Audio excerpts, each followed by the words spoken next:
নমস্কার প্রিয় দর্শকবৃন্দ, আজকের এই ব্রডকাস্টে আপনাদেরকে প্রত্যেককে স্বাগতম জানাই।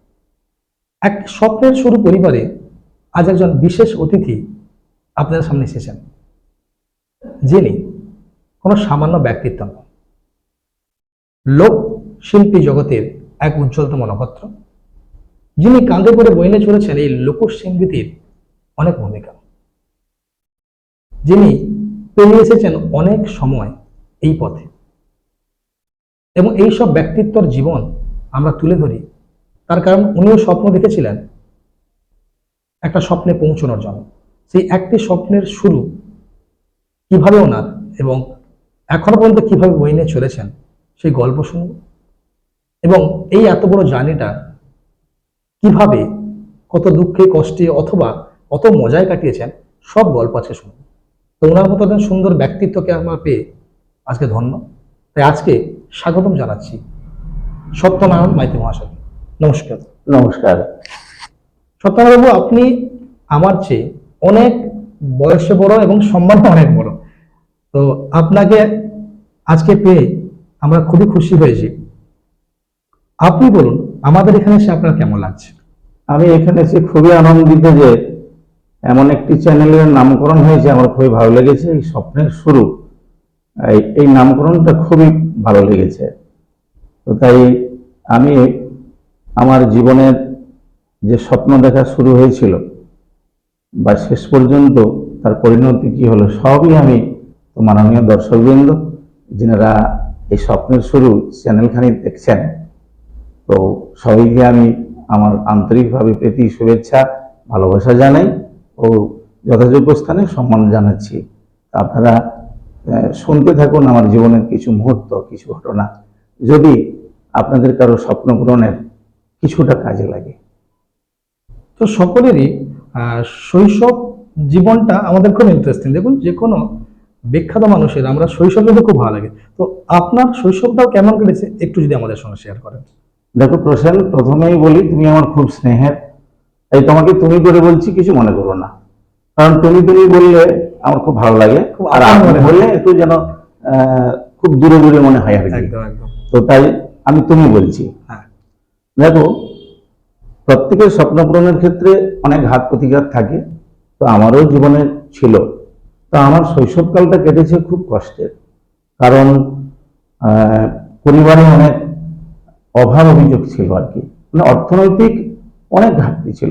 বাবা একা, আর আমরা ভাই বোন করে 7 জন, তাই ফ্যামিলি মেম্বার আমাদের 10 জন ছিল, দাদু ঠাকুমা বাবা মা করে। তাই আমার বাবা তো একা পেরে উঠতো না, তাই আমাদের চাহিদার মতো আমরা কিছুই পাইনি। তো খুব কষ্টের মধ্যে আমরা বড় হয়েছি আর কি।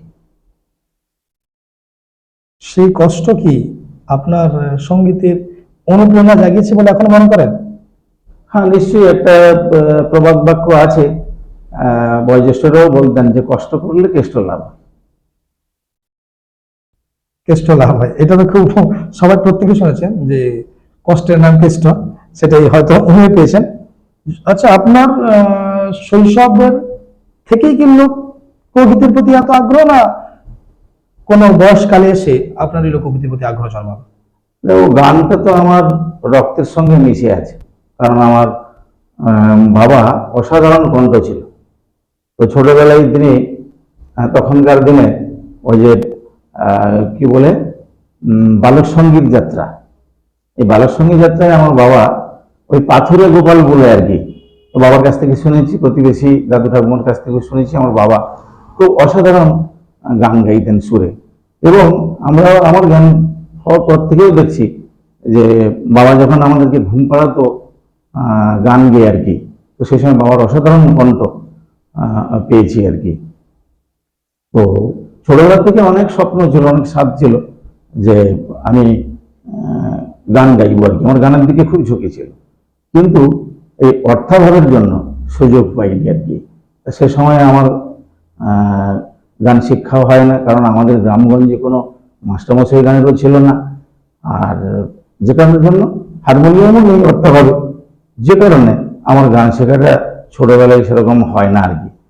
ওই মাইক থেকে যেটুকু পারতাম, মাইক চলতো কোথাও, তার থেকে শুনে শুনে শুনে শুনে আমি গানগুলোকে মুখস্থ করে আমি ওই পথে ঘাটে গাইতাম, স্কুল যেতে যেতে গাইতাম। তো গানটা আমার প্রাণ ছিল। তারপর লোকসঙ্গীত আমি অনেক পরে শিখেছি। আচ্ছা, আপনার সময়কালে স্বর্ণযুগ, হ্যাঁ, তখন স্বর্ণযুগ। কিশোর কুমার, হেমন্ত মুখোপাধ্যায়, মান্না দে, এইসব শিল্পীদের ছেড়ে আপনি লোকগীতির প্রতি এত আগ্রহ? কে বলেছে? আমি তো হেমন্ত, মান্না দে, পিন্টু ভট্টাচার্য, তারপর তৎকালীন শ্যামল মিত্র, মানবেন্দ্র মুখোপাধ্যায়, সবার গান শুনতাম। সবারই গান আমি দু চারটে করে আমার জানা ছিল। ওই শুনে শুনে, তখন তো গ্রামাফোন রেকর্ড, আর তখন পরে আবার অডিও ক্যাসেট এলো। তো যাই হোক, এই শুনে শুনে আমি শিখতাম আর কি, শুনে গাইতাম। তারপর এই লোকসঙ্গীতে আসার পেছনে আমি আমি বেশ কিছুটা বড় হয়েছি আর কি। আমাদের চাষের কাজের জন্য মাঠে গেছি, হঠাৎ বিকেলবেলাটা দেখলাম একটা ক্যাসেট চলছে মাইকে। তো সেই তাতে যখন মানে খুব সুমধুর কণ্ঠে একটা গান ভেসে এলো আমার কানে, যে ওই গুরু না ভোজি মুই সন্ধ্যা সকালে মনপ্রাণ দিয়ারে, তারপর গর্ভধারিণী মা আমার, তারপর জীবন নদীর ঘূর্ণিনী পাখি আর কতকাল বাইবি খেয়ে এমন। এই গান আমাকে সেই প্রথম দিন শোনার পরে পাগল করে দিয়েছিল। তখন থেকে আমি ভাবছিলাম যে এই গানের যে ভাবধারা আর এই গানগুলি যে শ্রুতিমধুর, একটা মানুষের জীবনে একদম শুরু থেকে শেষ পর্যন্ত সব কথাগুলো এই গানের মধ্যে আছে। যে কারণে আমি ওখান থেকে কিন্তু মাঠ থেকে উঠে গিয়ে একদম সরাসরি গেছি এই মাইকম্যানের কাছে, যে ভাই ওই মাইকটা যে চলছে, ওই ক্যাসেটটা কার ছিল? ওগুলো গোষ্ঠ গোপন দাসের। তা আমি শুনে খুব খুশি হলাম এবং ওকে বললাম যে আর একবার কি চলবে না? ওগুলো নিশ্চয়ই চালাবো, ভালো লেগেছে তোমার? হ্যাঁ। তখনই ও আবার চালালো, আর তখন থেকে আমার লোকগীতির প্রতি একটা আগ্রহ জন্মালো। কারোর কাছে শিখেছিলেন না একাই গান শুনে প্রথমে শুরু করেছিলাম? বাবা পরবর্তীকালে কারোর কাছে শিখেছিলেন? তখন কোথায় যাবো, লোকসঙ্গীতে কেউ গাইতো না। স্বর্ণযুগে যারা আমার বয়সী যিনারা দেখছেন, তেনারা নিশ্চয়ই বুঝতে পারবেন যে সে সময়টাতে স্বর্ণযুগে একমাত্র পূর্ণদাস বাউল গান গাইতো, তাই রেডিওর মধ্যে পাওয়া যেত এবং কোথাও টিকিট কেটে ওনাদেরকে দেখতে হতো আর কি। এছাড়া লোকসঙ্গীত গানগঞ্জি কেউ গাইতো না, সবই স্বর্ণযুগের শিল্পীদের আধুনিক গান, এই ছায়াছবির গান, এইসব গাইতো। তো অমর পাল সাহেবেরও গান রেডিওতে বাজতো বা সিনেমায় হতো বলে ওই গানগুলো শোনা যেত, গ্রামগঞ্জে কেউ গাইতো না। তখন আমি কি বলে, মাস্টার কোথায় পাবো লোকসঙ্গীতের শেখার? তাছাড়া আমাদের যে অর্থনৈতিক অভাব ছিল, তার দ্বারা মাস্টার মশাই খোঁজে যাওয়ারও আমার সামর্থ্য ছিল না। তাহলে শিখলেন কিভাবে? সে তো বিরাট গল্প, একটু ছোট করে আমাদের সঙ্গে শেয়ার করুন। গান যে শিখলাম, ওই ছোটবেলার থেকে গানের প্রতি আমার একটা খুবই ভালোবাসা ছিল। প্রথম গানকে আমি খুব ভালোবাসতাম, একেবারে আমার জীবন দিয়েই ভালোবাসতাম আর কি। মানে গান ছাড়া আমার কোনো ভালো লাগতো না, পড়তেও ভালো লাগতো না, তাই তো পড়াশোনা আমার বেশি একটা হয় না, এমনই ভালোবাসতাম। ওই প্রথম মাঙ্গলিক গান কিংবা কোনো জায়গায় যদি যাত্রা গান, এই সমস্ত হলে আমি চলে যেতাম, অনেক দূরে চলে যেতাম। তার জন্য বাড়িতে বাবার কাছে অনেক পিটুনি খেয়েছিও। তো এখন সেই ন্যাকটা ছিল। আর আমাদের এই প্রতিবেশী 3-4 জন শিল্পী ছিল যারা খুব ভালো গান করতেন, আমাদের ব্লক সেরা। তো ওনাদের কাছে গিয়ে বসে থাকতাম, যে তারা আমার কাকু হতো সম্পর্কে, প্রতিবেশী কাকু। তাদের বাড়ি গিয়ে বসে থাকতাম, তারা যখন রেওয়াজ করতো আমি বসে বসে দেখতাম। ওই বলতাম, আমাকে একটুখানি হারমোনিয়াম শেখাও না, দেখাও না একটু। তা আমাকে ছুঁইতে দিত না। ওরা আমাকে একটু দাঁটিয়ে কথা বলে, জোর গলায় কথা বলে আমাকে তাড়িয়ে দিত। তো ফিরে আসতাম, বারে বারে আবার যেতাম। তো এইভাবে ওদের কাছে বসে কোনো আমার মানে লাভ হয়েছে যে ওদেরকে দেখে আমার এই গানে আরো বেশি উদ্বুদ্ধ হয়েছে, কিন্তু ওখানে আমার গান শিক্ষা হয় না। তাই তো আমি পরপর যখন বড় হলাম, ভাবলাম যে এই গান বাজনা তো গরিব মানুষের জন্য নয়, কারণ অনেক অর্থেরও প্রয়োজন আছে। তো তাই আমার বাড়িতে হারমোনিয়াম নেই, তাহলে আমি শুনে শুনে যেমনই শিখছি তেমনই শিখবো, এতে আমার মনের খোরাক মিটবে, যেহেতু আমি গানটাকে ভালোবাসি। কিন্তু গান যে শিখবো গুরু ধরে, ওটা মাথা থেকে একদম নামিয়ে দিলাম। দিয়ে তো আমি এই কি বলে মাঠে ঘাটে গান গাইতাম আর এই শুনে শুনে গান শিখতাম আর কি। তারপর তখন বয়স আমার ওরে 21 বছর হবে বয়স। আমি শ্রমিকে কাজ করতাম, সংসার অভাব অনটনের জন্য তো কিছু একটা করতে হবে, তাই আমি সমিলে কাজ করতাম। ওই সমিলে কাজ করতে করতে আমার পায়ে একটা ফালি পড়ে যায়, কাঠের ফালি আর কি। তো সেই ফালিটাতে আমার বাম পায়ের বুড়ো আঙুলটা একদম মাছ ভাজার মতো একদম থেতলে যায়। তা অজস্র যন্ত্রণা। ওখানে একজন ডাক্তারবাবু, কোয়াকি ডাক্তার ছিলেন, তিনি ব্যান্ডেজ ফ্যান্ডেজ করে দিলেন। তারপর বাড়ি এলাম। তারপর আমার বাড়ির কাছে আমার মানে প্রতিবেশী একজন কাকু, নকুর কুমার সাহু মহাশয়, তো তিনার বাড়িতে অক্লান্ত পরিশ্রম করে সন্ধ্যাবেলা হলে একটু থালা, উনি ওই কাকু থালা বাজাতো, আর আমি মনের খরাক মেটানোর জন্য গান গিয়ে আনন্দ পেতাম আর কি। আগে হ্যাঁ ড্রাম বাজিয়ে ওটাই আর কি। তারপর ওখানে সেই দুর্গাপদে জানা বলে ওই কাকুরই একজন শালা আর কি, ও গ্রামের ঝামেলার জন্য ও তার গ্রাম থেকে চলে আসে এবং আমাদেরই গ্রামে ওই কাকুর বাড়িতে একটা বাড়ি বানিয়েছিল আর কি, অর্ডিনারি একটা বাড়ি বানিয়েছিল। তো ওনার কাছে গেলাম, যে উনি সম্পর্কে মামা হয়। বললাম, মামা আমার তো এই পাটা এরকম থেতলে গেছে, আর বড় ডাক্তারের কাছে যাওয়ার মতো আমার সামর্থ্য নেই, তো কি করে আমি, এই ব্যথা খুব করছে, আমি সারাবো কি করে? না, আচ্ছা ঠিক আছে, প্রতিদিন যদি ওয়াশ করানো যায় তাহলে কিন্তু ওটা তাড়াতাড়ি সেরে যাবে। তো তুমি কাল থেকে আমার কাছে এসো, আর আমি তাহলে ওটাকে আমি ওয়াশ করবো আর কি। অনেকে ডাক্তারই জানতেন। হ্যাঁ, উনি কোয়াক ডাক্তার, একটু প্র্যাকটিসও করতেন এবং হেলথে চাকরি করতেন আর কি। তিনি এখনো বেঁচে আছেন উনি। হ্যাঁ, তারপর আমি ওখানে যে থালা বাজিয়ে গান করতাম, ও আমার পা ওয়াশ করতে করতে উনি বলছে, আচ্ছা মামা, তোমার তো গলায় সুর ভালো, তা তুমি গান শেখো না কেন? তখন আমি আমার ওই অভাব অনটনের কথা বললাম, আমি কোথায় পাবো নুনান্তে পান্তা পড়ে, আর আমার সংসার চালাতে হিমশিম খেয়ে যাচ্ছি। তখন আমার 21 বছর বয়সে তখন আমার 21 বছর বয়সে দুটো ছেলে হয়ে গেছে। আচ্ছা আচ্ছা, তাহলে আমার তখন হ্যাঁ, তখন আমার এই হারমোনিয়াম করে দিয়ে কিনবো। উনি বললেন, তুমি যদি গান শেখো মামা, আমি তোমাকে সহযোগিতা করবো। কিভাবে করবে? না, আমি তোমাকে হারমোনিয়াম কিনে দেবো, তোমাকে মাস্টারমশাই নিয়ে এসে বাড়িতে প্রত্যেক সপ্তাহে আনবো, সব পয়সা আমি দেবো, হারমোনিয়াম আমি কিনে দেবো, তুমি গান শেখো। তখন আমি বললাম, তুই তো আমার কাছে স্বপ্নের মতো মনে হচ্ছে, যেটা এতদিন চেয়েছিলেন হ্যাঁ হাতের মুঠোয়। হ্যাঁ, তো মামা ঠিক আছে, তুমি যদি এটা আমাকে করতে পারো তাহলে আমি চিরকৃতজ্ঞ থাকবো। ও বাবা, তার পরের দিনই একটা হারমোনিয়াম, 3 অক্টেভ হারমোনিয়াম, ওটা সম্ভবত কাঞ্জিলালের রিট ছিল, তো উনি সেকেন্ড হ্যান্ড কিনে আনলো, নিয়ে এসে আমাকে তারপরের দিন আমাকে বলছে, মামা এই দেখো হারমোনিয়ামটা ঠিক হয়েছে। আমি তো ঠিক বেঠিক জানি না, তবে মোটামুটি দেখছি সেটা পুরনো হলেও আমার কাছে একটা হৃদয়ের জিনিস, কারণ আমার প্রথম হারমোনিয়াম এবং খুব আনন্দ পেতাম আর কি। তারপরেই ওই হারমোনিয়ামটা আমি বাজানো শুরু করলাম আর কি। ওই যে ওদের কাছে যে আমি বসে বসে যে ওই যে পুরো ছবিটা আমি দেখতাম, হ্যাঁ, তো ছোটবেলা থেকে আমার অনুকরণ শক্তিটা একটু ভালো ছিল আর হারমোনিয়ামটা পেয়ে যেতেই ওরা যে সরগমটা যে রেওয়াজ করতো, সেটা আমার পুরো একদম হারমোনিয়াম দেখে আমার মনে হবো, মানে মনে মনে ভাসছে ওইটা, তাকে আমি এইভাবে বাজাচ্ছি। তো একটা মিরাক্কেল ঘটনা আমার জীবনে ঘটলো, যে আমি না 30 দিন মাত্র বাজিয়েছিলাম হারমোনিয়ামটা, কোনো গুরু তখন বাড়িতে আসে না আর কি। ওই যে ওখানে বসে আছি, মামা কোথায় মাস্টার ঠিক করতেছে, তো প্রতিবেশী ওই যে কাকুটি যে থালা বাজাতো, ও সকলই তোমার ইচ্ছাময়ী তারা তুমি, এই গানগুলো কিছু গান এমনি টিপে টিপে বাজাচ্ছে সুর গানে। তখন আমি বললাম, যে কাকু তুমি কি করে বাজাচ্ছ? না কেন, চড়ার দিকে সুর গেলে সুর পটিয়ে পটিয়ে এইভাবে বাজাচ্ছি, আবার যখন খাদের দিকে বেলা নামছে তখন খাদের দিকে এই সবগুলো বাজাচ্ছি।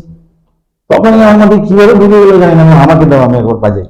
বলে আমি সেটা তখনই হারমোনিয়ামটা তার কাছ থেকে নিয়ে, ওই 8 ঘন্টা মতো সময় লেগেছিল সকলেই তোমার ইচ্ছাময়ী তারা তুমি এই লাইনটা বাজাতে। সত্যিকারে সেই মা দ্বারার ইচ্ছা আমার উপরে এমন মা ভর করলো, আমাকে এমন আশীর্বাদ করলেন, যে আমি মাত্র 30 দিনে 16খানা গান, কোনো গুরু আমার মানে তখন বাড়িতে ছিল না, আমি একা বাজিয়ে বাজিয়ে একের পর এক গান, তখন কিন্তু লোকগীতি আমি তুলি না, তখন আমি ওই ছায়াছবির গান বা মান্নাদের গান, এই সমস্ত গান আমি তুলতে তুলতে সব একদম 16খানা গান তুলেছিলাম। এটা আমার একটা মিরাক্কেল জীবনে ঘটেছিল। হ্যাঁ, যে মানুষের চেষ্টা থাকলে, ইচ্ছা থাকলে, একাগ্রতা থাকলে, ভক্তি থাকলে যে হয়, সেটা আমার ক্ষেত্রেই প্রমাণ হয়েছিল। এইভাবে আমি মানে হারমোনিয়াম এবং এই গান বাজনা যেটুকু শিখেছি আর কি। পরবর্তীকালে কোনো শিক্ষক কি পেলেন? হ্যাঁ, পরবর্তীকালে মামা আনলো, বাড়িতে শিক্ষক আসতো, আর তবলার মাস্টারমশাইকেও আনলো। তো তিনারা আমার নমস্য ব্যক্তি, আমাকে অনেক সহযোগিতা করেছেন। আমার কাছে একটা টাকাও ওনারাও নেয় না। আর আমার এই অবস্থা দেখে মামার কাছ থেকেও তারা টাকা চাইলো না, বলে না এরকম একজন প্রতিভা নষ্ট হবে কেন, আমরা সহযোগিতা করছি। আমাকে নারায়ণ বলতো, নারায়ণদা জন্য আমরা সহযোগিতা করবো বলে তারা অনেক সহযোগিতা করছে। প্রতুল গিরি বলে একজন তগলজি, নন্দীগ্রামের দিকে বাড়ি আর কি। হ্যাঁ। আর আরেকদিকে সহযোগিতা করেছে, তিনারও নন্দীগ্রামের দিকে বাড়ি, এখন চণ্ডীপুরে বাড়ি করেছে, কমল লাল বলে আর কি। দুজন আমাকে খুব হেল্প করেছে এই গান শেখার পেছনে। প্রতুলগিরি মেবি তবলা বাজাবেন? হ্যাঁ, তবলা, অসাধারণ তবলা বাজাতে।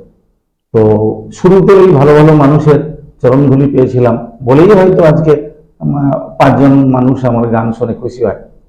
তো এরপরে এইভাবে কিছুদিন কেটে যায় আর কি।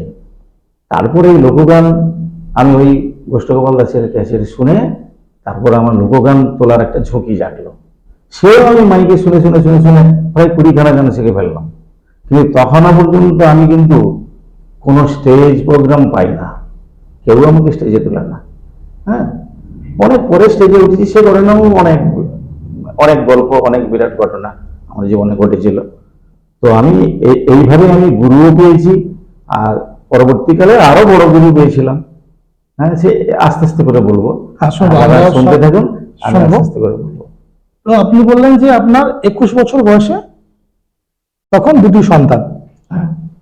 তো সেই সময় পারিবারিক কতটা সাপোর্ট পেয়েছিলেন এই লোকগীতির প্রতি যখন এগোচ্ছিলেন, না বিরুদ্ধে গিয়েই করেছিলেন? এখন বিরুদ্ধে গিয়েই আমাকে করতে হয়েছিল, কারণ বাড়িতে সাপোর্ট কি করে করবে, বাড়িতে এত অভাব। তারপর আমরা 3 ভাই, সে সময় কারোর রোজগার পাতি নেই বলে বাবা বলল তোরা যে যার আলাদা মানে বিয়ে থা করেছিস, ছেলেগুলো হয়েছে, তো যে যার সংসার সে যার চালা। তো তখন অভাব অনটন খুবই আর কি। মানে হয়তো 15 দিনে একদিন মাছ কিনতাম আর কি, মানে পুকুর থেকে যেটা পাওয়া যেত বাকিটা 15 দিনে একদিন মাছ জুটতো আর কি, আমি কিনতাম আর কি। তো এরকম করে খুব অভাবের সংসার ছিল আর কি। তো বাড়িতে অভাবের জন্য এই গানটাকে ঠিক মেনে নিত না, কারণ এটা অনেক সময় দিতে হতো। বলো, প্রথম স্টেজ প্রোগ্রামের সুযোগ পেলেন কিভাবে? আর এখন দেখছি আমরা যে ছোট ছোট বাচ্চা, দেখুন সারেগাপা লেলচে, আমি দেখলাম 6 বছর 7 বছর থেকে বাচ্চা তারা গান গাইছে কম্পিটিশনে গিয়ে।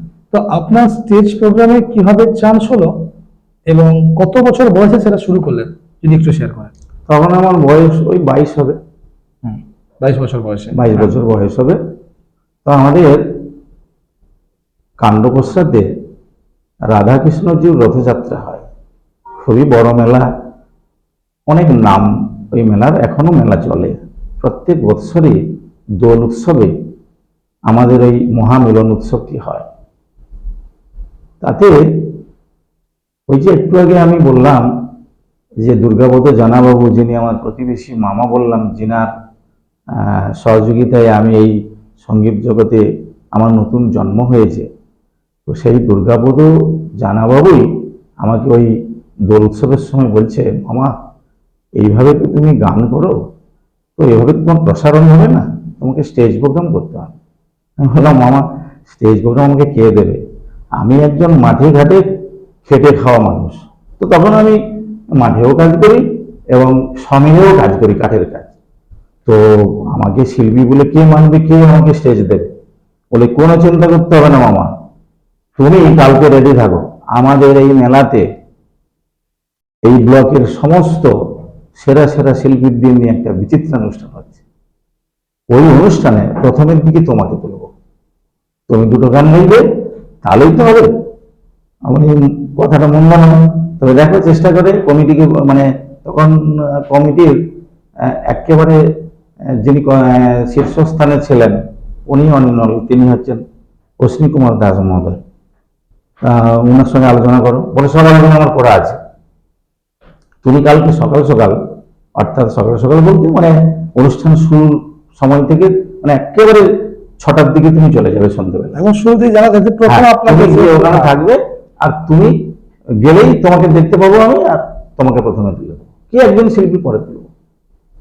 আমি আল্লাহতে আটখানা হয়ে গেলাম যে কত বছরের পরে আমার সাধ পূরণ হবে, আমি স্টেজে গান গাইবো। হ্যাঁ, সকলেরই স্বপ্ন। তখন কিন্তু গান গিয়ে যে আমি টাকা রোজগার করব, আমার এই টাকায় আমার সংসার চলবে, এটা আমার একেবারে মনে ছিল, মানে একবারে ধারণা ছিল না কোনোদিন। আমি শুধু গানটাকে ভালোবাসি, স্টেজে দর্শকের সামনে গান গাইবো, যে মানুষকে শোনাবো, নিজে আনন্দ পাবো, এটাই আমার লক্ষ্য ছিল।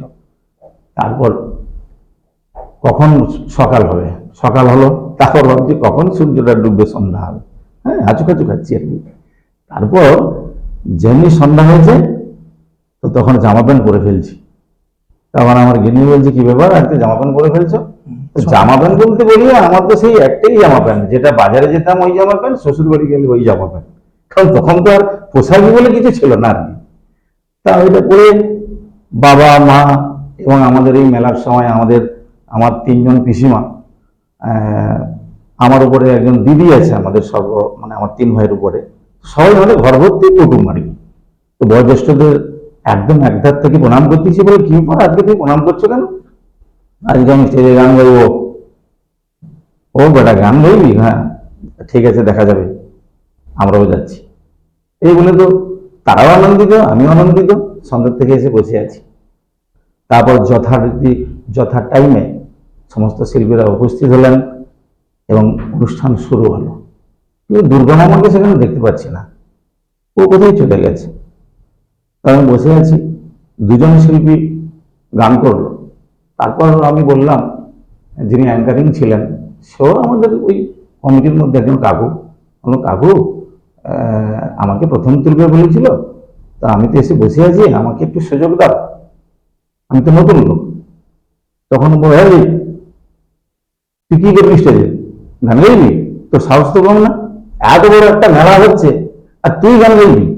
হ্যাঁ, মানুষ এসছে, তুই গান গাইবি? হ্যাঁ তুই গান গাইবি, হাঁটা এখান থেকে। আমি দুর্গা মামা বলেছে আমাকে গান গাইতে দিবে বলে। ও দুর্গাদা বলেছে? আরে ঠিক আছে, তাহলে ওইখানে চুপ করে বস, সময় হতে কেন? বেশ, সময় হলে আমাকে ডাকবে, আমি বসে আছি। হ্যাঁ, সময় গড়িয়ে গেল, শিল্পীরাও এক এক করে উঠলো, উঠছে নামছে, এই করতে করতে যখন শেষ শিল্পী ঘোষণা হলো, শেষ শিল্পী একজন মহিলা ছিল, তো ও গান করবে। তখন আমি আবার উঠে গিয়ে বলছি, কি গো শেষ শিল্পী ঘোষণা করলে আমাকে তুলবে নি?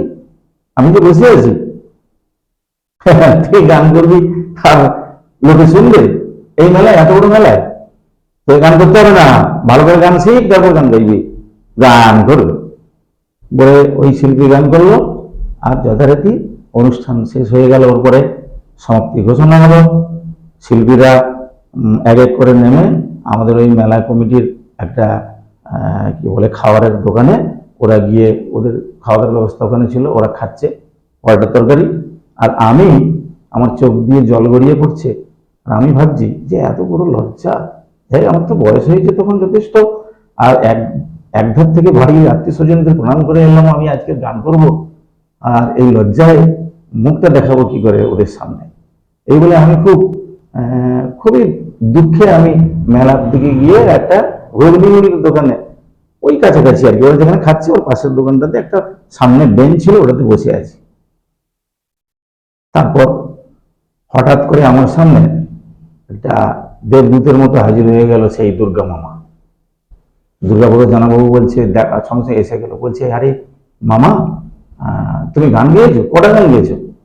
তো গান ভালো হয়েছে তো? আর কোনো অসুবিধা হয়নি তো? মানুষজন শুনেছে? আমি তো তার দিকে তাকিয়েছিস কি বল, তুমি কোথায় গিয়েছিলে আমি বল দেখি। না বাবা, আমি তো ওই বর্মন করে গিয়েছিলাম, একটা কলেরা রুগী ছিল, তাকে স্লাইন দিতে হয়েছিল, যে কারণের জন্য আমি তো আসতে পারিনি। আর গান গাইছো তো? আরে আমাকে একবারও কেউ গান গাইতে সুযোগ দেয় না, আমি বারে বারে 2বার বলেছি, আমাকে ডাঁটিয়ে জোরে কথা বলে আমাকে ওখান থেকে একরকম ভাগিয়ে দেওয়া হয়েছে। তুমি মামা আমাকে ডাকলে কেন? এত বড় অসম্মান আমি সইব কি করে? দাঁড়াও, তুমি বসো, আমি বিষয়টা দেখছি বলে উনি তেড়ে চলে গেলেন আমাদের মেলা কমিটির যে অফিস রুমের দিকে চলে গেলেন। বলে তুমি কোথায় যাবে না, এখানে বসো, আমি আসছি বলে অশ্বিনীবাবুকে গিয়ে বললেন, উনি আমাদের মেলার কর্ণধার। এ দাদা এটা কি হলো, আমি নারায়ণ আমাদের ঘরের ছেলে, তার বাবা চাঁদা দেয় এবং এই রথ তৈরির ক্ষেত্রেও শুরু থেকে ওনার বাবা আছে। এই ঘরের ছেলে চান্স পাবে না, দুটো গান করতে নেমে যেত, কি এমন অসুবিধা হয়ে যেত, তাকে তোলা হয়নি না? এই তুই চুপ কর, আদমিটা কথা বলছে, আমি দূর থেকে দেখছি, এই তুই চুপ কর, এই মেলার অসম্মান হয়ে যাবে, ওই ছেলেকে তুললে। আর এত বড় মেলা, তখন 7-8 হাজার 10 হাজার করে লোক হতো মেলায়, ওই এত লোকজন, আর ওই গান করবে, তুই কি নামটা বলবি মেলার? হ্যাঁ, এটা চাইছু? ভিডিও শুরু হয়ে গেছে, দেখ কত লোক দেয়, আনন্দ করছে, হাঁটা দেখি না। আমি বলছি আজকে যদি না নারায়ণ যদি না দুটো গান গায়, আমি এই বছর থেকে, আজ থেকে আমি মেলার কোনো সদস্য থাকবো না, কোনো সহযোগিতা করবো না। উনি একটা বড় সহযোগিতা করতেন, তখন মেলার পারমিশনটা চণ্ডীপুর থেকে হতো না, উনি মেদিনীপুর থেকে করে আনতে হতো আর কি, এই মেলার যে হ্যাঁ অর্ডারটা আর কি, অনুষ্ঠান করার পারমিশন। তো ওটা উনি আনতেন আর কি। তখনই পশ্চিম একটু নম্র সুরে বলছি, আচ্ছা ঠিক আছে ঠিক আছে, তুই যেটা পারিস তাহলে যেটা ভালো বুঝি ওইটা কর। তখনই মামা এসে বলছে যে নারায়ণ তুমি দুটো গান গাইবে, এইখানে তুমি তুমি একদম রেডি হয়ে নাও। ব্যাস, আমি বলি আমি তো রেডি, এখনই কি আমার গান শুনবে লোকে? শুনুক না শুনুক সেটা প্রশ্ন নয়, তুমি অংশগ্রহণ করবে এটা আমার কাছে বড়। তারপরে আমি বাজারে যাই, তখন কিন্তু হারমোনিয়ামের সঙ্গে তবলার সঙ্গে আমি গান করতে পারতাম না আর কি, প্রথমটা পারতাম না। তো তখনই বলছে যে ঠিক আছে, সূর্যকুমার মানে সিংহ বলে, তো তিনি ওই স্টেজে উপস্থিত ছিলেন, তিনিও শিল্পী ছিলেন ওই দিনের, উনি ভালো হারমোনিয়াম বাজাতে পারতেন। তা ওনাকে দুর্গাপদবাবু বলেন যে তুমি নারায়ণের সঙ্গে একটু বাজিয়ে দেবে। আর গোপাল দাস বলে চৌখালির দিকে বাড়ি ছিল, ও ভালো নাল বাজাতো আর কি, তো ওকে বলছে তুমি ভাই একটু সহযোগিতা করো। তো ওনারা কিন্তু রাজি ছিল না।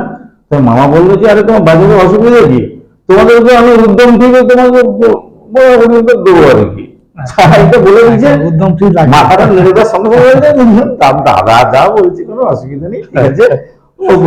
নানান কটা গান গাইবি রে, চল চল চল চল, কটা গান গাইবি তুমি বাজিয়ে দেবো, একটা বোতলের কি ক্ষমতা দেবে।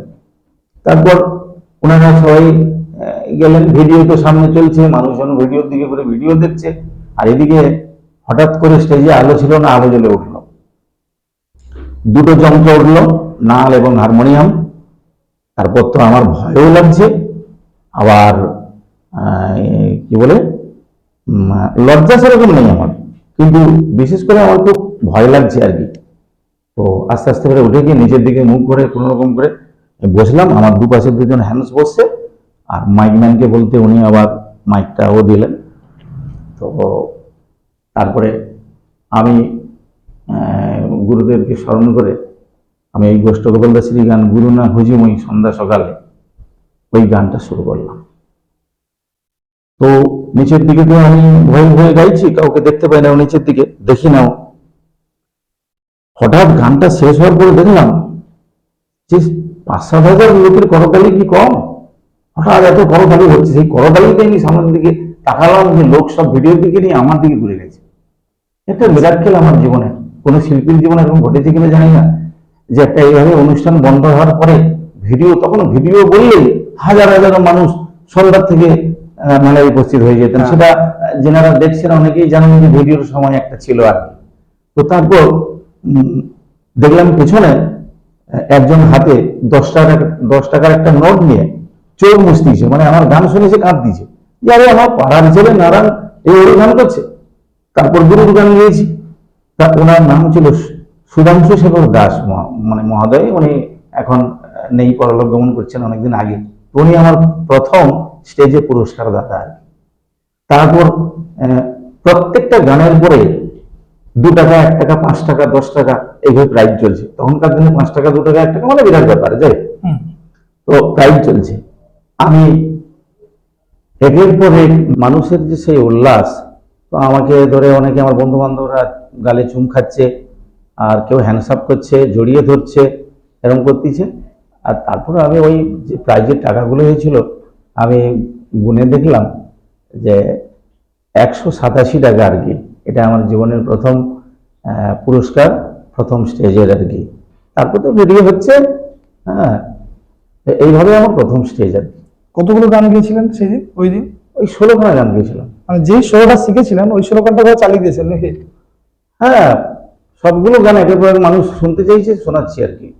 আচ্ছা, টিল আজকে পর্যন্ত শুধু কি আমাদের এই পূর্ব মেদিনীপুর না কতগুলো জেলাতে আপনি প্রোগ্রাম করেছেন? আমি তো আমাদের সারা বাংলা আমি ঘুরেছি, প্রত্যেকটা জেলায় আমি কম বেশি প্রোগ্রাম করেছি। এমনকি বিহারেও কিছু কিছু জায়গায় আমি গেছি যেখানে আমাদের মানে বাংলা কথাগুলো ভালো বোঝে আর কি, ওখানে গেছি। এবং উড়িষ্যাতেও আমি বেশ কিছু প্রোগ্রাম করেছি আর কি, কয়েক বছর ধরে উড়িষ্যা যেতাম প্রোগ্রাম করতে। এবং নিজেদের তো বাংলা গোটা আমার ঘোরা বললাম। কিন্তু প্রোগ্রাম করলেন, আমাদেরকে কোন একটা গানে দুটো লাইন শোনান। আজকে এসছেন আপনার বলায় আমরা গান শুনবো না, এটা তো হতে পারে না। দুটো লাইন যদি আমাদেরকে একটু শোনান। হ্যাঁ নিশ্চয়ই, আমি তাহলে আমার প্রথম স্টেজে যে আমি গুরু বন্দনা করে যে গানটা শুরু করেছিলাম, সেই প্রথম গানটা শোনার সুযোগ আমাদের হয়ে যাবে। গোষ্ঠ গোপাল দাসের গানখানি, আমি ওইটা একটুখানি শোনাচ্ছি। একদম। গুরু না ভজি মই সন্ধ্যা সকালে, মন প্রাণ বিহারে। গুরু না ভজি মই সন্ধ্যা সকালে, মন প্রাণ বিহারে। ফুরাইয়া গেল মোর সাধেরি জনম, ফুরাইয়া গেল মোর সাধেরি জনম। আপন কর্ম দোষেরে প্রাণের বান্ধব রে, দাও দেখা দয়া করে প্রাণের বান্ধব রে, দাও দেখা দয়া করে। আসিতে হবে মোরে বারে বারে, এই না কবে মাঝারে।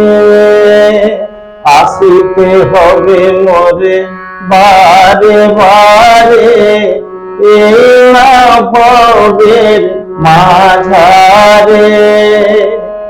আর না হবে মোর মানব জনম, আর না হবে মোর মানব জনম। পাষাণে ভাঙিলে মাথারে প্রাণের বান্ধব রে, দাও দেখা দয়া করে প্রাণের বান্ধব রে, দাও দেখা দয়া করে। সত্যি অসাধারণ। একটুখানি শোনালাম আর কি, মানে পুরোটা শোনাতে পারলাম না, কারণ অনেক সময় যাবে তো, সেই জন্য। আমি ভাবছি এই বয়সে যদি আপনার এত সুন্দর গানের কণ্ঠ থাকে, সেই বয়সে যিনারা শুনেছেন আমি জানি না ওনারা কতটা আনন্দ করেছেন। এখন আমাদের পডকাস্ট যেহেতু আমরা লং টাইম করতে পারবো না, তাই পরবর্তীকালে যদি আপনারা চান অবশ্যই আমাদেরকে মেসেজ বক্সে বা কমেন্ট বক্সে কমেন্ট করে জানাবেন। অবশ্যই একদিন কেবলই গানের আসর আমরা রাখি। তো এবার একটু আমরা প্রোগ্রাম থেকে বেরিয়ে আপনি তো গেছেন আকাশবাণীতে। আকাশবাণীতে আপনি পুরস্কার পেয়েছেন, সার্টিফাইড হয়েছেন একজন সঙ্গীত শিল্পী হিসেবে, লোকশিল্পী হিসেবে। তো ওই জার্নিটা আপনার হঠাৎ করে কিভাবে হলো এবং কেমন ছিল? দেখো, তখন তো আমি ওই গ্রামের পর গ্রাম অনুষ্ঠান করতে করতে আমার সঙ্গে আমার বন্ধুত্ব হয় রণজিৎ ভূঁইয়া, যিনি আমাদের কয়েকটা ব্লগের মধ্যে শাস্ত্রীয় সঙ্গীতে সেরা ভালো টিচার উনি। আর প্রণবেশ পালই, উনিও আমার একেবারে প্রিয় বন্ধু। তো আমার থেকে বয়সে জুনিয়র হলেও ওই কর্মের দিক দিয়ে সিনিয়র। উনিও কয়েকটা ব্লগ সেরা একজন তবলজি। তো ওনারা একটা স্কুল করছেন আমাদের চন্ডীপুর বাজারের উপরে, তো ওখানে একটা আড্ডা হতো আর কি। তাই বন্ধুত্বের টানে ওদের কাছে যেতাম, ওদের কাছ থেকেও আমি কিছু গান শিখেছি বা শিখতাম ওই শাস্ত্রীয় সঙ্গীত। তো তো ওই আড্ডার মাধ্যমে একদিন দেখলাম ওনারা একটা ফর্ম নিয়ে আমাকে বলছে, নারায়ণদা এখানে একটা সই কর। কি ব্যাপার, এটা কিসের ফর্ম? আকাশবাণীর। আকাশবাণীতে আমি কি করবো? তোমার অডিশন দিতে যেতে হবে। আচ্ছা। তা আমি তো তখন যেন আকাশ থেকে পড়লাম এরকম ব্যাপার। আর আকাশবাণীতে আমি তো উপযুক্ত নই, সেখানে আমি গিয়ে আকাশবাণীতে কি করবো? হ্যাঁ, 100 আকাশবাণী চিন্ত না এমন কোনো মানুষ মেবি নেই তখন। সেই সময় যদি আপনাকে হঠাৎ বলে যে আকাশবাণীতে অডিশন, এটা হঠাৎ স্বাভাবিক। হ্যাঁ, নিশ্চয়ই। তারপর আমি তো একদম রাজি হইনি। তোমরা বলে, আরে তুই সইটা কর দাদা। আরে কেন যাবি না? আমরা 3-4 বার গিয়েছিলাম, তো ওখানে আমরা অডিশনে টিকতে পারিনি, আমরা পাস করতে পারিনি। তো তিনারা এত বড় বড় ওস্তাদ, তিনারা পাস করতে পারেনি। আর একটু বলে দিই, পণ্ডিত দীননাথ মিশ্রের ছাত্র রণজিৎ ভূঁইয়া এবং আরো অনেক গুরুর কাছে শিক্ষা গ্রহণ করেছেন। এবং আমাদের যে প্রণবেশ পালই এই আকাশবাণীর এ গ্রেড যিনি মানে পণ্ডিত ছিলেন, তিনি পণ্ডিত সুজিত কুমার সাহা মহাদয়। তো বলছি। হ্যাঁ।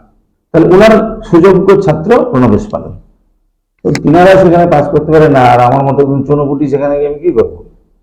তো এই ধারণা নিয়ে আমি ওখানে যেতে রাজি হয়েছিলাম না।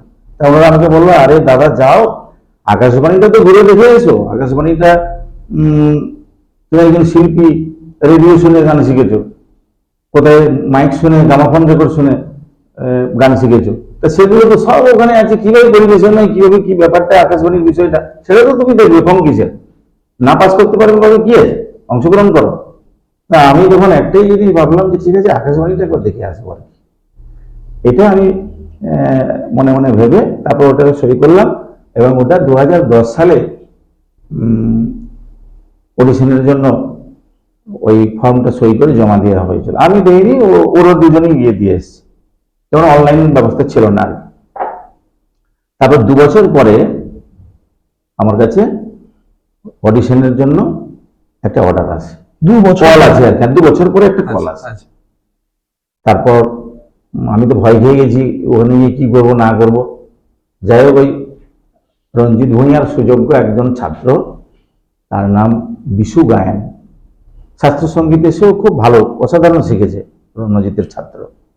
তা ওকে সঙ্গে করে নিয়ে ওকে বলতে যে আমার এভাবে অডিশন হবে, আমি ভয় করছি, আমার সঙ্গে চলো। বিষয়টা তো আমি কিছু জানি না, আর আকাশবাণী খুঁজতে হবে আমাকে। ওরা 2-3 বার গেছে বলছে। তাই ও আমার সঙ্গে বললো, কোনো অসুবিধা নেই, আমি যাবো বলে দুজন বেরিয়ে গেছি। আমার টাইম ছিল 10টার সময়, অডিশন হবে বলে আমাকে ডেকেছে 10টার সময়। 9টার সময় গেছি, 9টা 9:30 হবে আন্দাজ বলছে, মানে পৌঁছেছি। তো খেতে পাচ্ছে বলে 4টে বিস্কুট আর 50 গ্রাম মুড়ি খেয়ে বসে আছি। বেশি খাই না, কারণ অডিশনে কি হবে না হবে, বেশি করে খেলে যে অসুবিধা হয়, পায়খানা পেচ্ছাপের ব্যাপার থাকে তো। তারপরে ওনারা এইটা কি করতে করতে আমার 38 নম্বর, মানে রোল নাম্বারটা ছিল 38। তো তখন বেলা 2টো-2:30 বাজে। সে সময় আমাকে ডাকলো, প্রচুর খিদে পাচ্ছে আর জল তেষ্টাও পাচ্ছে। কিন্তু সেই সময় নাকি জল খেলে ঢেকুর উঠতে পারে, আমাকে বিশু বললো। জলটাও খাই না আর কি, গলা শুকিয়ে যাচ্ছে।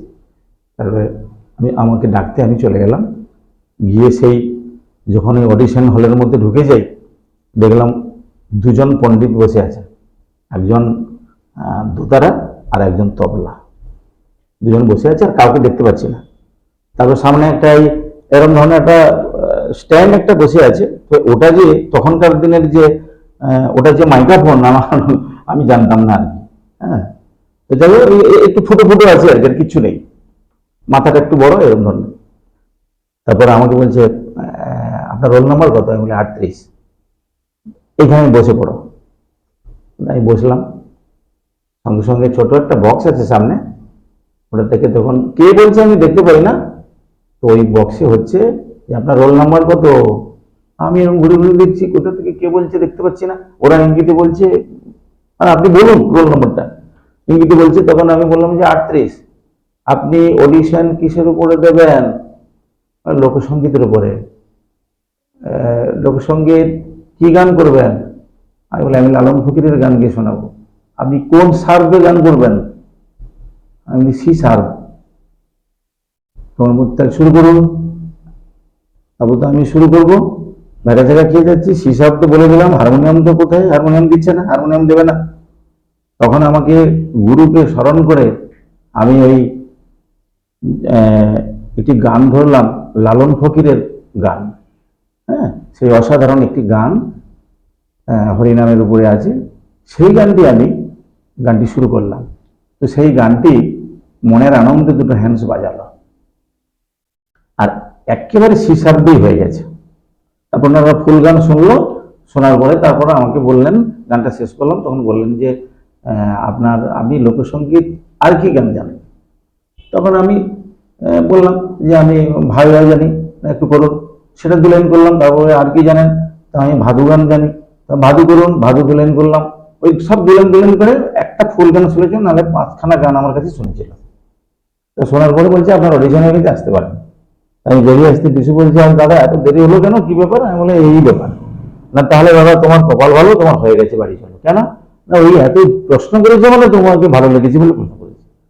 যথারীতি 1 সপ্তাহের মধ্যে আমার কাছে একটা পোস্টালের মাধ্যমে চিঠি আসে, তাতে আমি পাস করেছি বলে সার্টিফিকেটটা পেলাম আর কি। তখনই আমার কি আনন্দ হচ্ছে যে আমি একজন সবজের মিস্ত্রি ছিলাম, তারপর শিল্পী হলাম, তারপরে আবার আমি অডিশনে পাস করেও গেলাম, আমার গান রেডিওতে বাজবে। তাহলে আমার কাছে একটা স্বপ্নের মতো মনে হলো। রেডিওতে কতদিন পর আপনার গানটা প্রকাশে আসে? না, 1 বছর পরে। ওখানে অনেক কার্ড করতে হয়, অনেক কিছু ব্যাপার আছে, তারপরে হয়েছে। তখন কি আপনাকে জানিয়েছিল যে এই দিনে আপনার গানটা? হ্যাঁ নিশ্চয়ই, ও একদম আমাকে তখন চিঠি আসতো। আচ্ছা। 1 মাস আগে চিঠি আসবে, 1 মাস আগে চিঠি আসবে।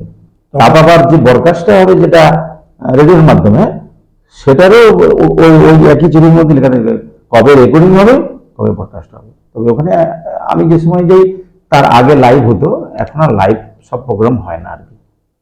আচ্ছা, যেদিন শুনেছিলেন সেদিন কি রেডিওতে শুনেছিলেন? মেবি হ্যাঁ, তখন তো রেডিও। তখন কি অনুভূতি হলো যে ও বাবা, সে অনুভূতি ওই বললাম না, একবারে স্বপ্নের মতো। আমি ডেকে ডেকে পাড়ার লোককে বলছি, তখন আমার মা বাবা যারা বেঁচে ছিলেন, তারা খুব আনন্দ পেয়েছেন যে আমাকে বাবুল বলে ডাকতে ছোটবেলা থেকে।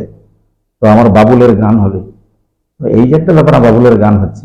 মা খুব আনন্দ পেয়েছিলেন, বাবাও খুব আনন্দ পেয়েছিলেন। এই পুরস্কার বা এই সম্মান বলুন বা সার্টিফিকেট আপনার পরবর্তীকালে চলার পথ কি অনেক সহজ করে দিয়েছিল? অনেক ডেভেলপ হয়েছে, অর্থনৈতিক এবং সম্মান। বিভিন্ন ক্লাবে আমাকে ডেকে নিয়ে সম্বর্ধনা করছে, তার বড় বড় স্টেজে প্রোগ্রাম পাচ্ছি, এবং আগে যে টাকা পেতাম তার 4 গুণ টাকা দিচ্ছে। আমাকে বলতে হয় না, আমি খুব একটা বেশি টাকা খেচাখেচি করে যাই না।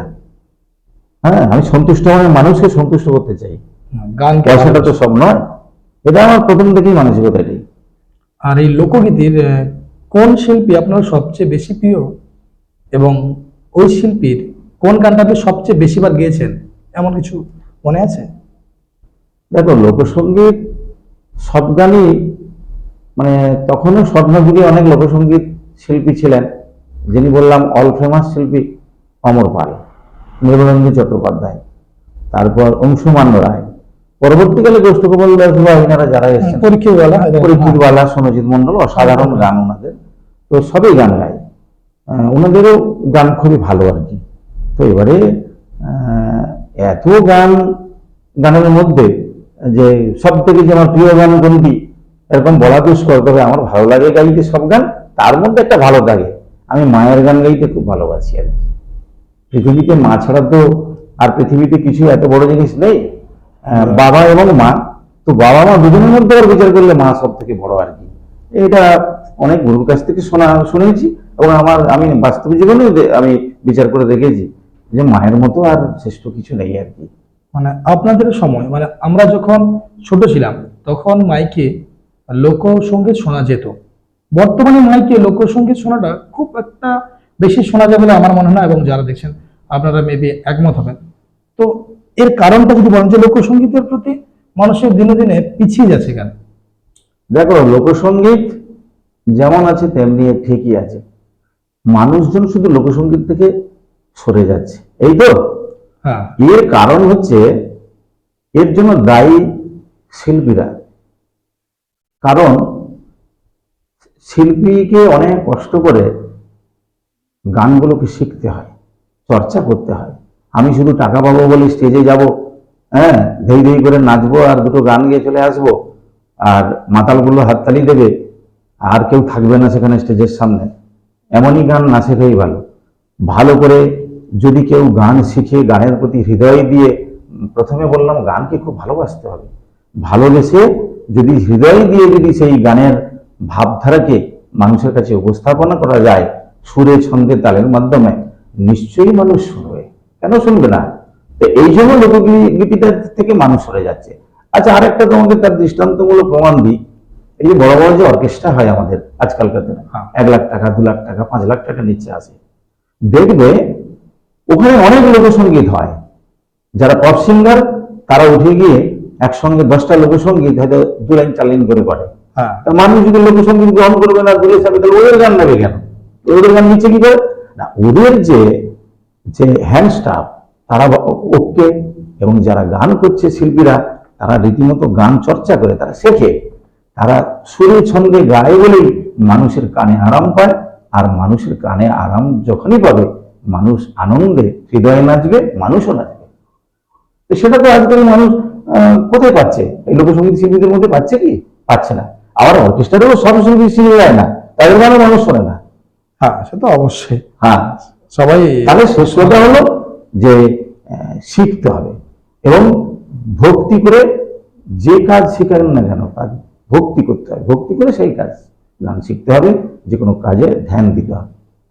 আপনি যখন প্রোগ্রাম করতেন তখন গান নির্বাচনের জন্য কি বিশেষ কোনো পদ্ধতি ছিল? ধরুন এই জায়গায় গেলে আমি এই গান গাইব, না মানুষের অনুরোধগুলোই শুধু গাইতেন?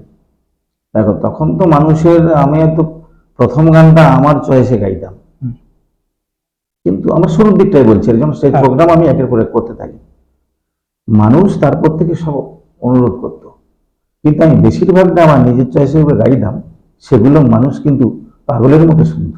মানুষ, আমি যে গানটাই করতাম তাদের আমি বলতাম যে আপনারা অনুরোধ করছেন তো, একটু ধৈর্য ধরুন, একসঙ্গে ধরুন আপনারা 10 জন অনুরোধ করছেন, কিন্তু 10টা গান তো একসঙ্গে গাওয়া যাবে না, তাই ওই একটা একটা করে আমি গাইছি, আপনারা শুনতে থাকুন, কোনো না কোনো সময় আপনাদের অনুরোধের গানটি আমি গেয়ে ফেলেছি। এইভাবে আমি আমার গাইতাম। তো আগে থেকে ঠিকঠাক করে আমি এখনো পর্যন্ত যাইনি যে এই গান স্টেজে গাইতে হবে, এরকম ভাবে আমি আমার প্রস্তুতি আমি নিই না। আমি যখনই যাই প্রথমে একটি গান গাইলাম, তাতে শ্রোতার ভালোবাসাটা কতটা সেটা প্রথম গানেই বোঝা যায়, না হলেও তার পরের গানে বোঝা যায়। দেখলাম যে এখানে হয়তো একটু অন্য ধরনের গান চাইছে, তখন দেখলাম যে আমি সেই দিকে আমাকে যেতে হবে। এইভাবে আমরা গান চুজ করতাম। তবে আমার জীবনে আমাকে ওই ধরনের খুব একটা বেশি অসুবিধায় পড়তে হয় না। তো আমি যেটাই গাই মানুষজন শোনে। অবশ্যই আজকে আমরা গানের 2 লাইন শুনে যদি এতটা খুশি হতে পারি, তো তখন দিনের মানুষ তো অবশ্যই খুশি হতেন। আমি বলছি নতুন প্রজন্ম বা তরুণ প্রজন্মদের লোকগীতির প্রতি আগ্রহ বাড়ানোর জন্য কি করা উচিত বলে আপনার মনে হয়? লোকগীতি মানুষের কাছে কানে কানে বাজবে তখনই যদি ভালোভাবে গান গাওয়া যায় আর কি। মানে কথা হচ্ছে গুরুর কাছে শিখতে হবে, প্রথমত ভাষাকে শুদ্ধ করতে হবে। জেনারেল লোকসঙ্গীত গান, যে কোনো গান, তার প্রথমে ভাষাটাকে শুদ্ধ করতে হবে, স্টেজে রুচিসম্মত কথা বলতে হবে, এবং গুরুর নির্দেশ মতো চলতে হবে আর কি। চলে গানটাকে ভালো করে শিখতে হবে। আর গান শেখার আগে কানটাকে সুন্দর করতে হবে। হ্যাঁ, গুরুমুখী বিদ্যা বলে না গান। তো সেই জন্য এইভাবে যদি ভালো করে যদি গান গাওয়া যায় হৃদয় দিয়ে, গানের ভাবধারাকে বজায় রেখে, তাহলে মানুষ শুনবে। এবং ধরো অনেক অনুষ্ঠানের যারা কমিটি থাকে, তারা যদি হয়তো একটা 8 দিনের অনুষ্ঠান কি 4 দিনের অনুষ্ঠান, হয়তো একদিন সন্ধ্যাকালীন একটা লোকসঙ্গীতের অনুষ্ঠান রাখলাম, হ্যাঁ, তাতে দেখা যাবে যে তাতে একটু স্থান পাবে। এবং এই যে হলিউড বলিউড, ওগুলো তো এখন হলিউড বলিউড কমে গিয়ে এখন সিরিয়াল হচ্ছে, এই কি বলে স্টার জলসা, জি বাংলা এইসব চলছে। তা ওতে ওই সিরিয়ালের মাধ্যমে যদি হয়তো আমার 5খানা গান একটা সিরিয়ালে আছে, যদি আমি ওইটা ওর দু একটি গান যদি আমি সিরিয়ালের মাধ্যমে লোকগান যদি ওনারা দেওয়া যায়, হ্যাঁ, দেন হ্যাঁ। দেন তাহলে আজকাল তো মানুষ ওই জি বাংলায় যেতে হচ্ছে, সেটা তো স্টেজে অনুরোধ করছে, এই জি বাংলার এই গানটা হবে না। হ্যাঁ, তাহলে যদি সবাই মিলে এইভাবে সহযোগিতা করা যায়, নিশ্চয়ই লোকসঙ্গীত আবার মানুষের কানে কানে বাজবে। না, চেষ্টা হচ্ছে মেবি, কারণ এই বছর ইন্ডিয়ান আইডলের শুভজিৎ বলে একটা ছেলে, ও শুরু করতো কিন্তু লোকসঙ্গীত, হ্যাঁ হ্যাঁ এবং শেষ করতো তার কিছু প্রিয় গান থাকতো, কিন্তু ওর শুরুটা সবসময় থাকতো লোকসঙ্গীত দিয়ে। তো এইভাবেই প্রসেসটা ওরা হয়তো মেবি ফলো করছে, হ্যাঁ, যাতে হ্যাঁ। মানুষের কাছে পৌঁছে দেওয়া যায়। অনেকখানি অনেকখানি এগিয়েছে। হ্যাঁ। আপনার এই যে জীবনে এত জার্নি করেছেন বা এত দিন প্রোগ্রাম করেছেন, এই বয়সপন্থা এখন তো মেবি প্রোগ্রাম করেন। হ্যাঁ, এখন প্রোগ্রাম করি, তবে আগের মতো করি না, কম করি আর কি। এই বয়সে বেশি প্রোগ্রাম করাও ভালো না। তো একটা তিক্ত অভিজ্ঞতা একটু যদি ছোট করে আমাদের সঙ্গে শেয়ার করেন। ধরুন প্রোগ্রামে গেছেন, মঞ্চে উঠেছেন, দর্শকের থেকে যদি আপনি এক্সপেকটেশন করছেন যে ওনারা শুনতে চাইছে, কিন্তু কমিটি বাধা দিচ্ছে, এমন কোনো দিন গেছে কি? মানে স্টেজে অসম্মানিত হওয়া আর কি। হ্যাঁ, অবশ্যই অনেক জায়গায় প্রথমে অসম্মানিত হয়েছি, তবে ওই স্টেজ থেকে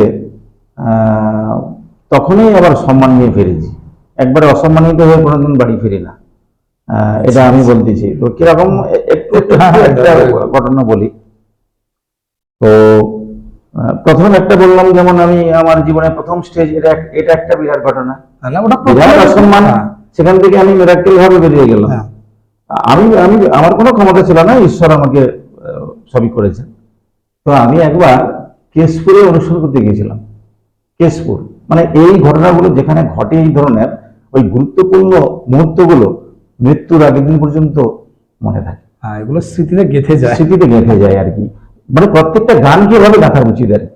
যে আমি তো কেশপুরে গেছি, আমাদের লোকগানের দল, তখন গানে কোনো মানে মেয়ে ছিল না আর কি, আমাদের সব বেটা ছেলেদের দল আর কি। তা নিউ নিত্যানন্দ দল সম্প্রদায়, ওনাদের আমি সাদা পোশাকে আমি প্রথমে গান করতাম। তো ওনারা আমাদের দল সম্পর্কে নাম শুনে, এই দলের খুব নামী দল বলে ওনারা আমাদেরকে বুক করেছে আর কি। তবে ওনাদের ওখানে বিরাট একটা মেলা হচ্ছে কেশপুরে, তা ওই মেলায় আমাদের অনুষ্ঠান হবে। তা ওখানে আমরা দুপুরবেলা পৌঁছেছি, কারণ আমাদের তখন প্রচুর গান হতো আর কি। আমরা এক জায়গা থেকে অনুষ্ঠান করে পরের ফিল্ডে আবার পৌঁছে যেতে হতো, কারণ নাহলে আমরা সময় মেনটেন করতে পারবো না। আবার বেতার শিল্পী বলে সেই না, সে সময় আমি বেতার শিল্পী হইনি। আচ্ছা, তারপরে গেছি, যাওয়ার পরে এবারে আমাদেরকে ওই সন্ধ্যার সময় টিফিন খাচ্ছি, কমিটির লোক এসে বলছে 7-8 জন এলো, আমাদের নমস্কার টমস্কার করে সিগারেট প্যাকেট দিল, যারা সিগারেট খায় তারা খাচ্ছে।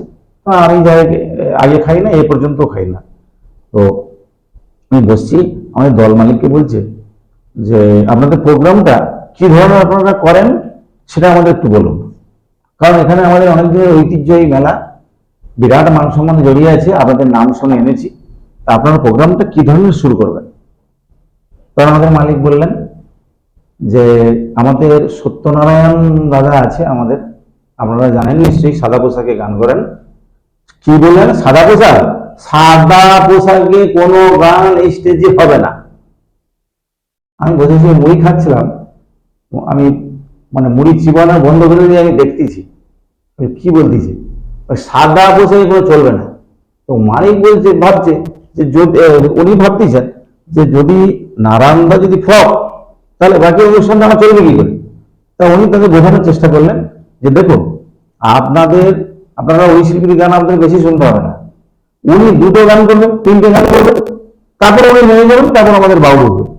আমরা যখন না বলেছি, হ্যাঁ হবে না, উনি সাদা পোশাকে আমরা এলাও করছি না, সাদা পোশাকে কোনো গান হবে না, উনি কোথায় করে গান আমরা শুনবো।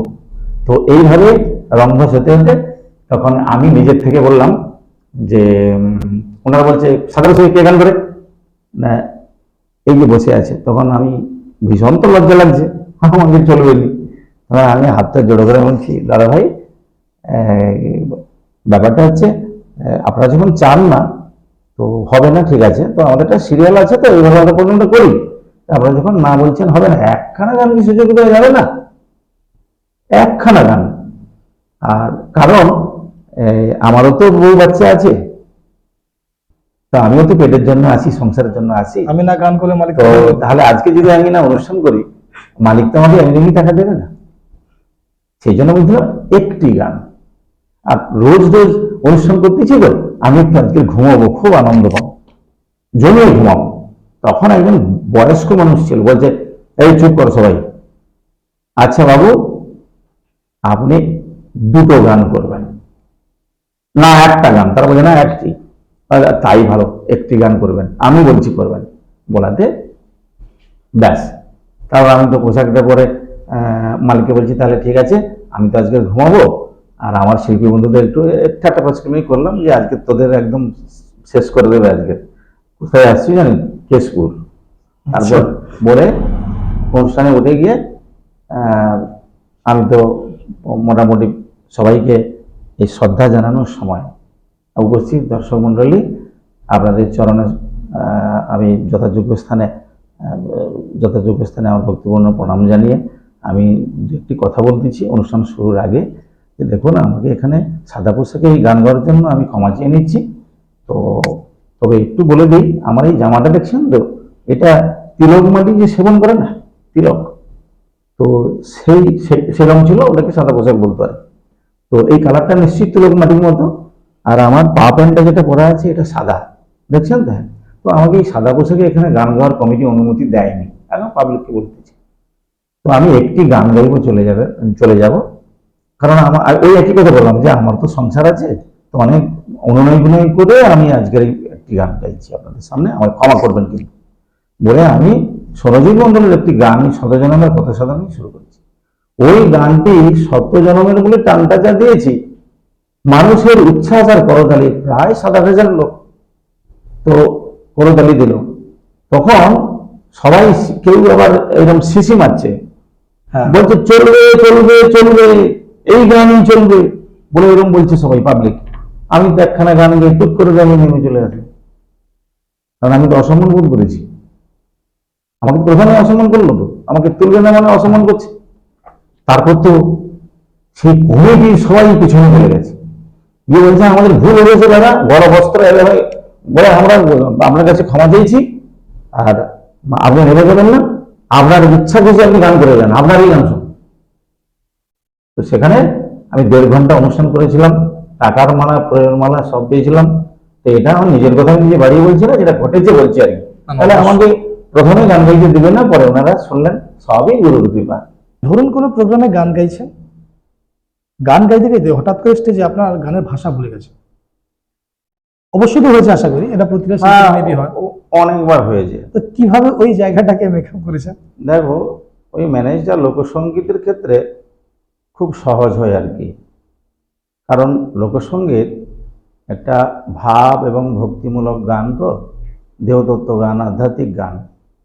তো ওই মানেটাকে ঠিক রেখে যদি কোনো ভাষা দেওয়া যায়, তাতে কোনো ভুল হয় না আর কি। তবে জানা গান তো হঠাৎ করে হয়তো ভুলে গেছি, তখন কি সঙ্গে সঙ্গে আমরা কি করি না, গানটা বন্ধ করে দিয়ে ওই গানের সারাংশটা একটু কথা বলে নিয়ে আর কি। গানটা থামিয়ে কিছু কথা বলে, হ্যাঁ, এই কথা বলতে বলতে তখনই মাথায় চলে আসে আমার ভাষাটা এলো, তখন এবারে আবার ফাটাফাটি ব্যাপার, ভাষা চলে এসছে মানে আর কি, তখন আবার বললাম। আর অনেক সময় হয় কি, ওই একটা লাইনকে 2বার জায়গায় 3বার করেছি, মিউজিক বাজাচ্ছে, ওইটাকে বাজাচ্ছে আর কি 2-3বার ধরে, ওর মধ্যেও আমাদের আবার মাথায় চলে আসে, এই আর কি। এইভাবে মনে করতে হয়, কোনো সময় ভাষা আবার কি বলে সুন্দর করে মানেটা যেন এক হয় আর কি। পুরো গানটা তো মন থেকে উড়ে যাবে না, কোনো একটা জায়গা সেটা তখন ওই যেন একটা মিল যেন থাকে আর কি। এইভাবে আমরা বেরিয়ে যাই আর কি, সেটা লোকসঙ্গীত বলে সম্ভব। কীর্তন, লোকসঙ্গীত এগুলোতে করা যাবে, কবি গান। দেখুন এটা কিন্তু রবীন্দ্রসঙ্গীত বা নজরুলগীতি হলে কিন্তু হতো না, কারণ না, সে করা যাবে না, মানুষ সে করা যাবে না, এই ভাষাটারই প্রতিটা ভাষারই গুরুত্ব থাকে। তবে সাধারণত আমার এরকম যেটা মনে থেকে চলে যায়, আউট হয়ে যায় কিছু সময়ের জন্য, তারপর আবার চলে আসে আর কি। তো আমি কোনোদিন খাতা নিয়ে গান করতে যাই না, এটা আমার গুরুর আশীর্বাদ। এ পর্যন্ত আমি খাতা নিয়ে যাই না। সে যদি আমাকে যদি একটানা যদি 7 দিনও কেউ গান করায়, 7 দিনে আমি নতুন গান গাইবো। নতুন মানে আমি আজকে স্টেজে যেটা করেছি কালকে ও গানগুলো করবো না আর। অলমোস্ট আরো কতগুলো গান জানেন এই মুহূর্তে মুখস্থ আছে? হ্যাঁ 1000 গান হবে, 1000 গান লোকসঙ্গীত আমার স্টকে আছে। ইউটিউবের চেয়ে বড় প্ল্যাটফর্ম ওর কাছে আছে। তবে বর্তমানে পরপর বয়স বাড়ছে তো একটু হঠাৎ করে এই সময়টা দেখছি একটু মাথা থেকে আউট হয়ে যায় আর কি, পরে চলে আসে আউট হয়ে যায়। আচ্ছা, গানের বাইরে আর কোন শখ ছিল আপনার? গানকে তো ভালোবাসতেনই, হ্যাঁ। তার সঙ্গে আর কি শখ খুব ছিল যে যদি এটা হতে পারে? আমার শখ ছিল কি জানো, এই ফুটবল খেলা। খুব ভালো খেলতে পারতাম না, কিন্তু দারুণ খেলা, আমি ফুটবলকে খুব ভালোবাসতাম। আর পয়সার অভাবে বল কিনতে পারতাম না বলে ওই যে ওইসব ছেঁড়াছিড়ি সমস্ত কাপড় ছেঁড়া ফেড়া দিয়ে প্লাস্টিকের কভার করে তাকে হ্যাঁ। দিয়ে ওই সব টাইট করে বেঁধে খেলতাম। আর পরবর্তীকালে ফুটবল খেলেছি, তো সেরকম বড় কিছু হয়নি আর কি। মানে মোটামুটি গ্রামীণ একটা ভালো লাগতো বলে গ্রামে খেলতাম আর কি, আর আমাদের মাঠে। আচ্ছা, একটু অন্যরকম প্রশ্ন করে রাখি যে আপনার গলা শুনে কোনো মেয়ে বলেছে যে প্রেমের প্রস্তাব দিয়েছে, এমন হয়েছে? প্রস্তাব দেবে না? তখন আমি লাল লাল টুকটুকে দেখতে, হ্যাঁ একদম একদম। তখন যে কোনো মেয়ে প্রেমে পড়ে যাবে। তখন আমি আমার নিজের কথা বলে বলছি না, তো লোকে বলতো আর কি যে সুন্দর দেখতে। অনেকে আবার অনেক সিনেমার আর্টিস্টদের সঙ্গে তুলনা করতো অনেক মেয়ে। তাই এই বলে যখন একটু কাছাকাছি আসার চেষ্টা করেছে, কিন্তু যখন জানতে পারতো যে এখানে ফাঁকা নেই আর কি, অন্য একজন খোঁটা মেরে দিয়ে বসে আছে। এখন 21 বছর আগেই তো শুনলাম। আমার বয়স যখন 18 বছর বয়স, তখন তো আমি বিয়ে করে ফেলছি। তারপর আমি গানে প্রথম স্টেজ বললাম না, হ্যাঁ 22 বছর বয়সে। হ্যাঁ, সেটাই সেটাই। তার পরপর করে যে সমস্ত মেয়েরা আসছে, আমার ছেলেপুলে হয়েছে জেনে, তারা সব আস্তে আস্তে পিছিয়ে গেছে, কিন্তু আমাকে শ্রদ্ধা আগে করতো, এখনো তারা দেখলে প্রণাম করে। একদম একদম। এখানে একটা প্রশ্ন, যদি প্রেমে পড়ে কোনো মানুষ, প্রেমে পড়লে কোন লোকগীতিটা গাওয়া উচিত বলে আপনি মনে করেন? আর যদি সেই প্রেমটা বিচ্ছিন্ন হয় তাহলে কোন গাওয়া উচিত? দেখো, ও তো অনেক অনেক গান আছে, আচ্ছা, আপনার হ্যাঁ, অনেক গান আছে। তবে একটা লাইন হয়ে যাক। হ্যাঁ, প্রেমে পড়লে যেটা আনন্দে গান করে আর কি, হ্যাঁ, সেই, হ্যাঁ। সেটা এক লাইন শুনিয়ে একটু দিচ্ছি। আনন্দের গান।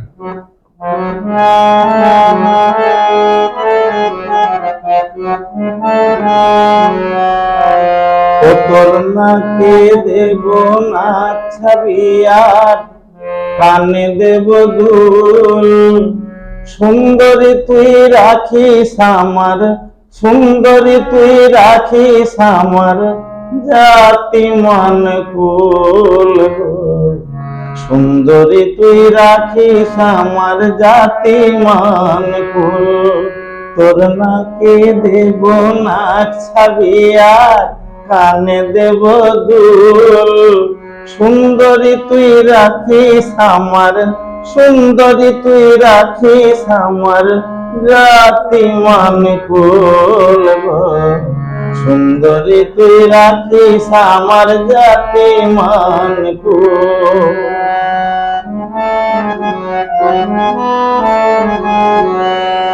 তোর হাতে দেব ফুলের বাজু, গজমতির হার, আর তোমায় দেব ভালোবাসা নেই তুলনা যার, হাতে দেব ফুলের বাজু, গজমতির হার, আর তোমায় দেব ভালোবাসা নেই তুলনা যার, ওরে সেই প্রীতের আগুনে তোর ফুটবে বিয়ের ফুল, সেই প্রীতের আগুনে তোর ফুটবে বিয়ের ফুল, সুন্দরী তুই রাখিস আমার, সুন্দরী তুই রাখিস আমার জাতি মান কুল গো, সুন্দরী তুই রাখিস আমার জাতি মান কুল। এইসব গান আমরা গাইতাম। এটা তো প্রেমে পড়লে। হ্যাঁ, প্রেমে পড়লে তো বললাম। যদি প্রেমে বিচ্ছিন্ন হয়? বিচ্ছিন্ন হলে তার গান আছে। হ্যাঁ, কত ভালো বাসি যে তোমায়,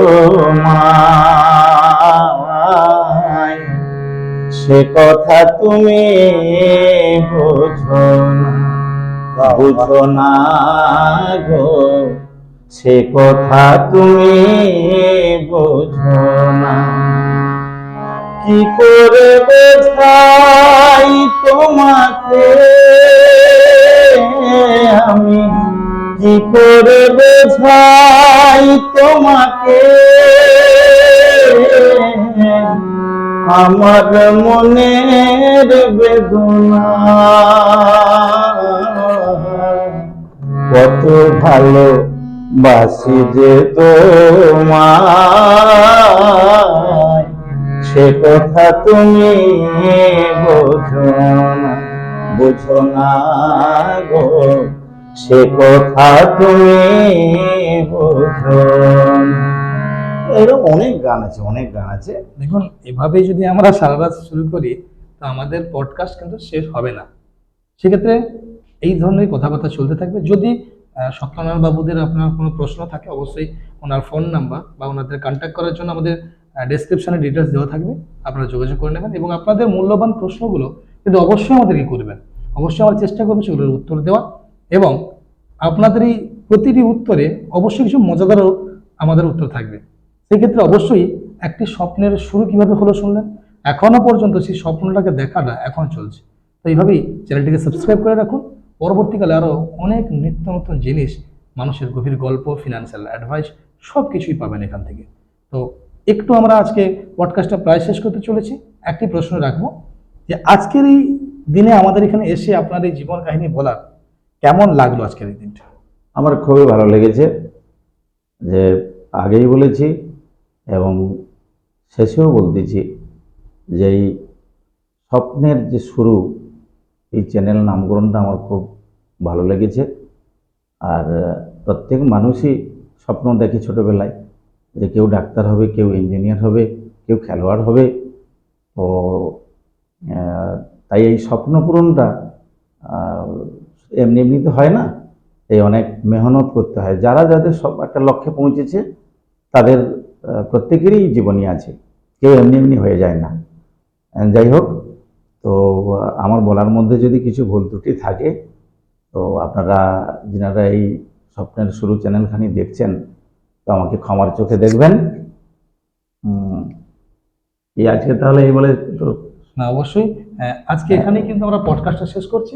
তো পরবর্তী দিনের আমাদের এই পেজ অথবা চ্যানেলটাকে ফলো রাখুন, অবশ্যই অনেক নিত্য নতুন কিন্তু জিনিস দেখতে পাবেন। তো আজকের জন্য শুভরাত্রি, নমস্কার।